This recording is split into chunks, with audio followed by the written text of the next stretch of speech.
Bonjour à tous et à toutes. Alors regardez, on va parler aujourd'hui de la simra, de la joie. Alors je ne sais pas si vous avez déjà posé cette question, d'où provient la joie? Comment une personne, elle devient joyeuse?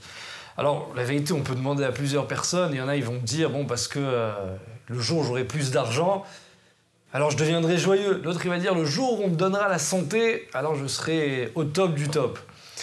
Mais en réalité, on se rend compte, autour de nous, il y a des personnes qui ont de l'argent, il y a des personnes qui ont de la santé, il y a des personnes qui ont tout ce qu'il faut pour bien vivre leur vie sereinement, et on les voit, ils sont toujours en train de faire une tête de Tcherbeb, de Tisha B'Av. Alors quoi? Qu'est-ce qui provoque chez une personne la joie?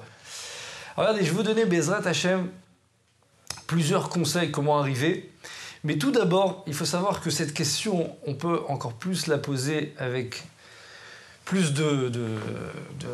d'avoir même une question qui va être compliquée à répondre, puisque la Torah nous ordonne à être joyeux. La Torah nous dit, tu es obligé d'être joyeux. Où est-ce que c'est écrit? C'est écrit ça dans Parashat Kitavo. La Torah nous dit qu'il y a 98 klalot, 98 malédictions qui seraient, lo aleno, Dieu en préserve, affectées chez une personne. Alors la Torah elle termine en disant Tarat asher lo avatat Hashem Elokecha besimcha. C'est-à-dire que si tu ne sers pas ton Créateur avec joie, alors tu pourrais avoir ces 98 malédictions. La vérité, juste à les lire, ça fait vraiment très très très mal à lire. Donc à les recevoir sur son corps, c'est évident que personne ne souhaiterait une chose pareille. Alors maintenant on va essayer de comprendre comment, d'un côté la Torah elle me demande il faut que tu sois joyeux. Mais si on me demande d'être joyeux, c'est qu'obligatoirement, ça dépend de moi. Si ça dépend de moi, alors c'est pas de quelque chose d'extérieur à moi. C'est évident que quoi que la Torah me demande de faire quelque chose que j'ai la possibilité de le faire. C'est seulement une question de ratson, de volonté. Alors comment essayer d'arriver à cette volonté? Alors regardez, c'est écrit dans la Torah, comme je vous ai dit juste avant, Tachat asher lo avatat Hashem Elokecha besimcha. Prenez les lettres besimcha, ça donne quoi? Ça donne marshava. Ça donne la pensée. C'est-à-dire quoi la pensée? C'est-à-dire que la Torah, elle te dit, si tu veux être joyeux, c'est pas parce que tu as de l'argent, c'est pas parce que tu as de la santé. Bien sûr que ça va aider, c'est sûr que ça va aider. Mais l'essentiel, c'est quoi? C'est de bien penser, d'avoir une pensée positive de sa vie. Alors, regardez, je vous donne un exemple très simple. Récemment, j'étais à Marseille, et j'ai un beau-frère, il m'a raconté une histoire. Bon, c'est pas très sympa à le faire, ne le faites pas. Mais juste pour vous donner un peu l'idée. Il paraît qu'on peut commander sur AliExpress toutes sortes de billets de loterie pour... en fait, c'est des faux billets de loterie, juste pour faire une blague, pour montrer à l'autre comme quoi il a gagné. Alors comme ça, on m'a montré la vidéo. Hein. Alors ils étaient plusieurs amis comme ça entre eux, et il a commandé toutes sortes de billets de loterie. Mais non, vous savez, il a commandé peut-être une dizaine de billets, il fallait les gratter pour voir le billet gagnant.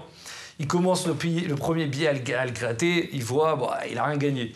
Deuxième billet, toujours rien. Il arrive au 6e billet et là, il voit en gros 500 000 €.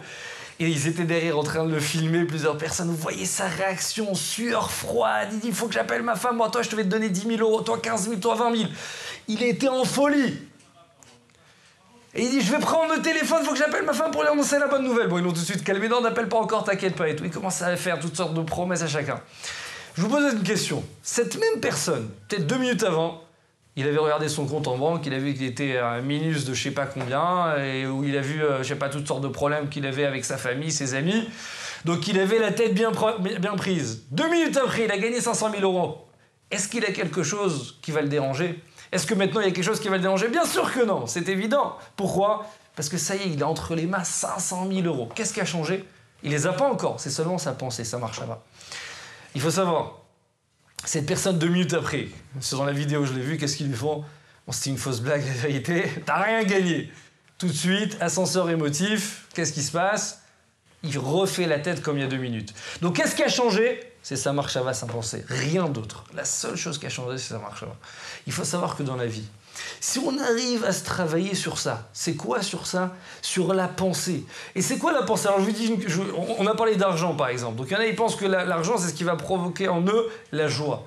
Mais il faut savoir que être en bonne santé, avoir une santé par exemple, comme on dit, une santé de fer. Je me lève le matin, je peux respirer, je peux marcher, je peux réfléchir, je peux voir, je peux manger.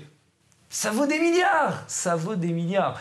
J'étais justement, je vais raconter à Marseille, quelqu'un de ma famille proche, Lo Aleno, Dieu en préserve, il a eu la leucémie. D'accord? Alors j'ai été pour le voir, juste pour rentrer dans sa chambre, il faut passer trois chambres. D'accord? 3 chambres, et toutes sortes de trucs, une blouse, un masque, un truc pour lui parler, pour ne pas chas v'shalom le contaminer avec un truc ou quoi que ce soit. Alors regardez, une personne comme ça, vous lui dites 2 minutes, je te donne la santé. Combien il serait prêt à payer? Des milliards, il serait prêt à payer. C'est des milliards. Donc le seul problème, c'est quoi? Le seul problème, c'est qu'on n'arrive pas à travailler sur notre pensée. Alors je vous termine avec une belle histoire, vraiment une histoire magnifique, pour essayer de voir une personne s'y réfléchit sur ce qu'Akadosh Baruch Hu, il lui a donné. Hachem, il lui a donné, d'accord, une tonne de bienfaits. Seulement, on n'arrive pas à se rendre compte. On n'arrive pas à prendre conscience de tout ça. Si on prenait conscience de tout ça, je peux vous assurer, et vous rassurer que Bezrat Hachem, vous serez toujours joyeux. Alors écoutez, une fois, une femme, elle va pour accoucher. Et là, au moment qu'elle accouche, sa sage-femme vient, elle lui dit « Mazal Tov, vous avez une fille !» Et là, la femme, elle éclate en sanglots. On n'arrive pas à la calmer, elle est incalmable. Je comprends pas, mais je comprends pas. Vous avez une fille, vous imaginez, bon, Hachem en bonne santé. Et elle pleure. La sage-femme vient la voir, elle dit qu'est-ce que vous avez, madame? Elle dit ça fait déjà la 7e fille que j'ai. Mon mari m'a prévenu avant de venir à accoucher. Il m'a dit regarde, si tu me ramènes encore une fille, tu ne remets plus les pieds à la maison, c'est fini. Tu reviens plus à la maison. Il me dit mais maintenant malheureusement j'ai cette fille, comment je vais faire? Alors comment je vais faire? Je peux plus rentrer chez moi. La sage-femme, elle était complètement désemparée. Elle dit bon, je vais aller demander conseil au grand professeur. Elle va voir le grand professeur. Elle lui raconte l'histoire. Le professeur, il va voir la femme, il lui dit t'inquiète pas, je m'arrange avec ton mari, donne-moi son numéro, t'inquiète pas.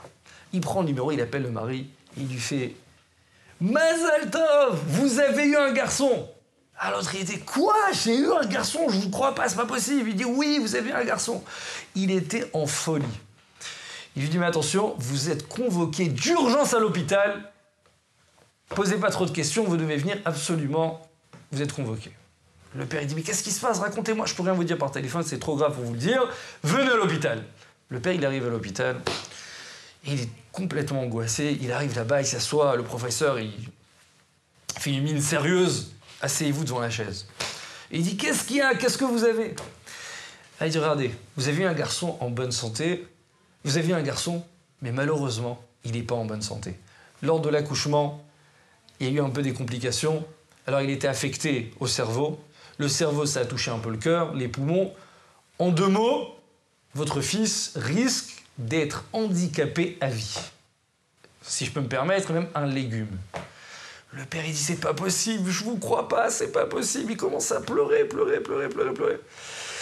Et le professeur lui dit, la vérité, je suis désolé de vous annoncer une nouvelle pareille, mais il dit, regardez, vous savez pourquoi j'ai eu ça? Parce que j'avais 7 filles en bonne santé.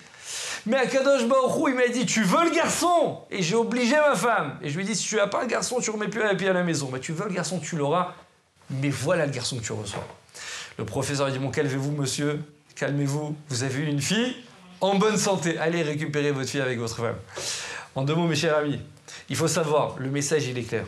Celui qui veut être sa mère joyeux, ça ne dépend pas des éléments annexes de la vie. Ça provient de ta propre intériorité. Si tu sais travailler sur ta joie, alors Bezrat Hachem, tu pourrais être joyeux à vie. Mais si tu penses que le jour où tu auras de l'argent, le jour où tu auras de la santé, le jour où tu auras une autre femme, le jour où tu auras d'autres enfants, alors tu seras joyeux. Il faut savoir que baisse les bras, tu n'y arriveras à rien du tout. Donc Bezrat Hachem, retenez ce message. La joie, c'est les mêmes lettres que Simcha, c'est les mêmes lettres que Marshava. Travaillons sur notre pensée et Bezrat Hachem, on sera toute notre vie joyeux. À très bientôt.